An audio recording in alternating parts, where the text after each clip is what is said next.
Good evening, everyone, and welcome to Chained Opinion Podcast. Tonight, we're going to be talking about something that I think is really cool. Yeah. Yeah. Maybe even a little bit scary, but definitely interesting. For sure. So we are diving into a topic that honestly feels like something straight out of fantasy. Okay. And that is the creation of these canines that look like Yeah. really similar to dire wolves. Uh-huh. Like the extinct dire wolves. Yeah. It's crazy, right? Yeah, it's wild. Like it's almost Yeah. like bioengineering magic. Yeah, it's Like bringing back something that was gone for thousands and thousands of years. over 10,000 years. I mean, it really is like this tangible manifestation of de-extinction. Yeah, which is kind of a scary thought Mm. when you think about it, but Yeah. also really cool. Right. And especially I think like adding to that like coolness factor Yeah. is that there are 3 of these pups now Mm-hmm. that have been born, Okay. and their names are Romulus, Remus, and Khaleesi. Khaleesi. I know, yeah. That's awesome. I know if anyone out there is a Game of Thrones fan, Yeah. you know that those names are instantly recognizable. Exactly.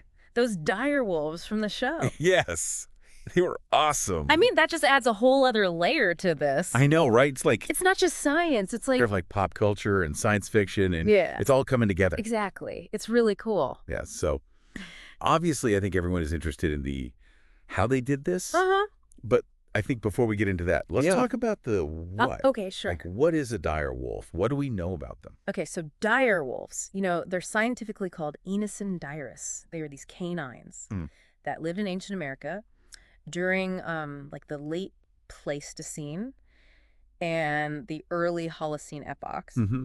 So we're talking... And they went extinct about 10,000 years ago. Yeah, a long time ago. Yeah, which is kind of wild to think about. Yeah, and so, when I hear the name dire wolf, I picture this like massive beast, like huge and scary. But they were actually pretty comparable in size. Yeah, they were. To the gray wolves we have now. Yeah. Like the Canis lupus. Like the modern gray wolf. Yeah. Pretty much the same size. Okay, so if they weren't super huge, Right. what set them apart? Like why were they called dire wolves? Well, they were known for their incredibly strong bite force. Bite force? Yeah, like the strongest bite force of any known Canis species. Wow, okay. Yeah. So that's a pretty big Pretty significant. distinguishing feature. Yeah, and this allowed them to hunt like the mega herbivores of their time. Mega herbivores. So like what kind of animals are we talking about? Like mastodons. Whoa! Yeah. Okay, that's impressive. It's pretty wild. You would need some serious bite force to take down something like that. Oh, for sure. And there was this study back in 2021 that used nuclear DNA. And it showed that dire wolves and gray wolves had a lot of morphological similarities. Okay, so they looked somewhat alike. Yeah. They had a lot of features in common. And that's actually important for how they were able to bring them back. Okay, so that's a good segue into how did they do this? Right. Like how did they bring back something that's been gone for 10,000 years? So the company behind all this is called Colossal Biosciences. And they used a mix of gene editing and cloning. Gene editing and cloning. So yeah, that's pretty high-tech stuff. Advanced stuff. Like that's not your average science project? No. Okay. But here's the thing. Okay. They didn't actually use ancient dire wolf DNA. Wait, so if they didn't use dire wolf DNA, how did they make a dire wolf? So they kind of used the gray wolf as like a starting point. Okay, so like a template. Yeah, the template, like a blueprint. And what they did is they modified 14 specific gray wolf genes to express 12 dire wolf traits. Okay, so they're just changing certain things. Yeah, they're basically making like little tweaks to the gray wolf's genetic construction manual. Okay, so It's still a gray. it's still fundamentally a gray wolf, but it's got some dire wolf characteristics. But it's expressing certain traits that are more like a dire wolf. Okay. And those are the pups that we were talking about before. The Romulus, Remus, Okay. and Khaleesi. Yeah, those 3. Okay. So Romulus and Remus, they were born in October of last year, 2024, through surrogate hens. Surrogate hounds. So like dogs. Okay. And then Khaleesi, she was born a little bit later. And she was delivered by cesarean with a 3rd surrogate. Okay. So, And they're all happy and healthy pup. Yeah, they're doing well. And they're being raised in a really big reserve. Reserve? Yeah. Like how big are we talking? Like 800 acres? 800 acres. Yeah. That's huge. It's a lot of space. And they're under like constant observation. Oh, wow. Okay, so they're really studying these guys. Oh, yeah, for sure. They want to learn as much as they can. Right. So how genetically similar would you say these pups are to the actual dire wolves? Because you mentioned that 2021 study where they said that they have, some similarities. Yeah. But what about these specific pups? So they've actually sequenced the complete genome of the dire wolf now. And it turns out that it's like 99.5% similar to the gray wolf genome. So they're really, really close. That's crazy close. Yeah. I mean, it shows that they're like very closely related. Okay, but if they're carrying their 99.5%. Yeah.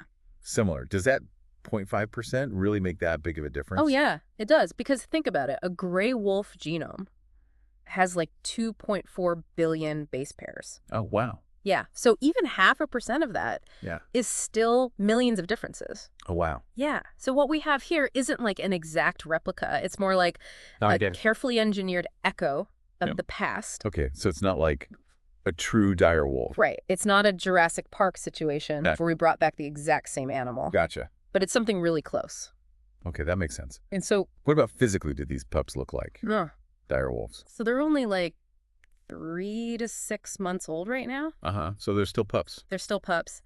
But they do have some key physical traits that are associated with dire wolves. Like what? So they have this long white hair. Okay. And they have these really muscular jaws. Okay. So they're probably going to have that powerful bite force. Yeah, exactly. I thought we were talking about before. Okay. Right now they weigh about 80 pounds. Okay. But they're expected to reach like 140 pounds when they're fully grown. 140. Yeah. That's pretty big. Yeah, that's much bigger than like a modern gray wolf. Yeah, for sure. So how did they get them to be that big? So they used CRISPR technology for specific genetic edits at different sites in gray wolf blood cells. Okay. Specifically endothelial progenitor cells, which are like stem cells in the blood. Okay. So they're basically editing the DNA. Yeah, they're basically rewriting parts of the DNA. Okay. To achieve specific traits. And what kind of traits do they actually get? So they were able to achieve the white coat. The larger size, more powerful shoulders, wider head, larger teeth and jaws, and more muscular legs. Okay, so all the things that we know about dire wolves. Yeah. Based on the fossil record. Okay. It's amazing that they can do all that with just a few edits. Yeah, it's pretty incredible what they can do with gene editing. Okay. So physically, they look like dire wolves. Yeah. But what about their behavior? That's the interesting part. Okay. Are they basically just big white dogs? Or do they act more like wolves? So it seems that they're more wild and lupine. Lupine meaning? Like wolf-like. Okay. So they're not super cuddly? Not really, no. Okay. No, like puppy dog eyes? Not so much. Like they don't really have that typical exuberance that you see in like domesticated dogs. Okay. So they're not super friendly? Not really. Okay. They tend to keep their distance from people. Okay. And if people approach them, they'll like retreat? Yeah, they'll back away. Okay, so they're definitely more on the wild side. Yeah, for sure. Yeah. And there's this one story that's kind of cool. So apparently, they were playing a song, and the pups started howling. They started howling? Yeah. Oh my God. Like a primal vocalization that hasn't been heard in thousands of years. Wow. That's kind of eerie. Yeah, it's pretty wild to think about. But also really cool. Yeah. And apparently they started howling when they were like 2 weeks old? 2 weeks old. Yeah.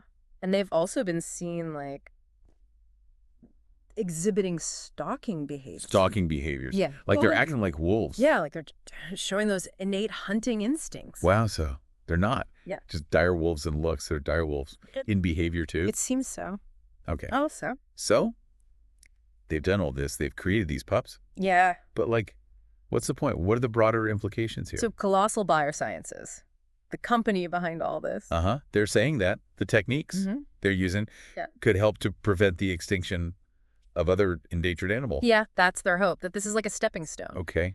So this is just the beginning. Yeah, this is just the start. Okay. And they have other ambitious projects. They do. Like, The woolly mammoth. Woolly mammoth? Yeah. The dodo, that's another one? The dodo and the thylacine. The thylacine. Which is also known as the Tasmanian tiger. Oh. Yeah. They've even created, like, a woolly mouse. A woolly mouse? Yeah. Yeah. Using mammoth DNA. Wow. So they're really experimenting with all sorts of things. Like real-life Jurassic Park? Kind of. But they've also done some more direct conservation work. Okay. Like what? So they cloned 4 red wolves. Yeah. To increase genetic diversity in the population. Okay, so that's actually helping. A species that's currently endangered. Yeah, exactly. Yeah. So it's not all about bringing back extinct animals. Okay, so they're trying to use these techniques to save animals that are still around. Yeah. Okay. And the way they do it with the blood cells. Uh-huh. That could be really useful for other conservation efforts. Yeah, it's much less invasive. Right, than traditional methods. Than like having to get tissue biopsies and things like that. So it has a lot of potential. Okay, and so their ultimate goal is to create what they call functionally de-extinct organisms. Yeah. So basically, animals with engineered traits that can survive in today's world. So not just bringing back something that looks the same, but actually making sure it can function in the modern environment. Okay, which is pretty cool. It's a pretty ambitious goal. I remember reading something about Elon Musk being interested in this. Oh, yeah. Elon Musk, he wants a miniature woolly mammoth. A miniature woolly mammoth? Yeah, like a pet. Oh, my gosh. He actually posted about it online. Really? Yeah. Yeah. So it's definitely caught the attention of some big names. Okay. And where are these dire wolf pups living now? So they're currently in a secure 2,000 acres. 2,000 acres. Yeah. That's even bigger It's huge. than the reserve you mentioned before. Yeah, they moved them. To a bigger place. To a bigger place. And it's like a really secure location to Really? protect them. Okay. Makes sense. Yeah. And there have been some discussions about potentially having the dire wolves live on the MHA Nation tribal lands. Yeah, in North Dakota. Wow. So they might actually be released into a more wild environment. Yeah, eventually. That's pretty cool. It's pretty wild. It's crazy that they can make such a difference. Like between a gray wolf and these engineered dire wolves. Yeah, with just 20 edits. 20 edits to the genome out of like 19,000 genes. Yeah, something like that. Crazy. It's pretty incredible. Like the power of gene editing. Okay, and so where did they get the dire wolf genome from? So they actually got it from 2 ancient specimens. So a 13,000-year-old tooth. A tooth? Yeah. Wow, and what else? And a 72,000-year-old ear bone. Wow. So they were able to extract DNA from those. They were able to extract enough DNA that's impressive. to piece together the genome. Wow. And you mentioned earlier that the cloning technique was less invasive than traditional methods. Right. Can you explain that a little bit more? So they use these endothelial progenitor cells. Or EPCs. Yeah. And they get those from a gray wolf blood sample. Okay. So they just take some blood. Yeah, so it's a lot less invasive than having to do a tissue biopsy or something. And they basically rewrite the key direwolf genes. In the nucleus of these cells, and then they transfer that to an egg cell. Yeah, a denucleated egg cell. Okay, so an egg cell that's had its own nucleus removed. Right. And then they basically create an embryo. Yeah, and then implant it in a surrogate. And in this case, the surrogates were dogs. Yeah, domestic dogs. Okay. And then the pups were... And they do C-sections for the birds. The resections. Yeah, to minimize complications. Okay, so they're taking every precaution. Yeah, they're being very careful. Make sure everything goes smoothly. And what about the diet? Like, what do these direwolf pups eat? So they get a mix of beef, horse meat, and deer meat. And they also get liver and some puppy chow. Okay, so they're getting a pretty balanced diet. Good mix of nutrients. Okay. And initially, when they were first weaned, they got pureed meat. Yeah. Like how a mother wolf would feed her pups. Oh, okay. So they're trying to mimic that natural process. Yeah. And now they're getting whole food. Okay. To encourage. Sharing. Yeah, to help develop their jaw muscles. Okay. And they haven't tried hunting live prey yet? Not yet, no. Okay. But maybe eventually. Yeah, maybe someday. But for now, they're under very specialized care. Okay. So what would you say is the company's overall perspective on all of this? So colossal. They believe that humanity is like this evolutionary force. Okay. And that we have this moral imperative. To try to reverse some of the damage we've done to the planet. Okay, so they're not just doing this for fun. No, they see it as like a responsibility. Okay. And they think their methods are like a game changer. A game changer. Yeah, for de-extinction and rewilding. And they're being very secretive. About the location of the wolves. They want to keep them safe. Okay. So they're taking this very serious. Oh, yeah, for sure. Okay. So basically what we've learned today is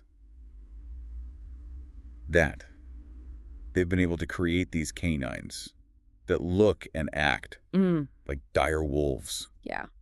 There's some pretty amazing genetic engineering. Yeah, it's a pretty big step. Yeah, it's a big step in de-extinction. And I think it raises a lot of questions about the future. Like, what does this mean? For the future of conservation, what are the ethical implications? Right, like what kind of responsibility do we have now that we can do things like this? Yeah. Now that we can reverse extinction, what are our obligations to the past and the future? Wow, that's a really good question. Something to think about. Yeah, I think that's a great place to wrap up. So thanks for joining me on this journey. It was fun talking about this. Thanks.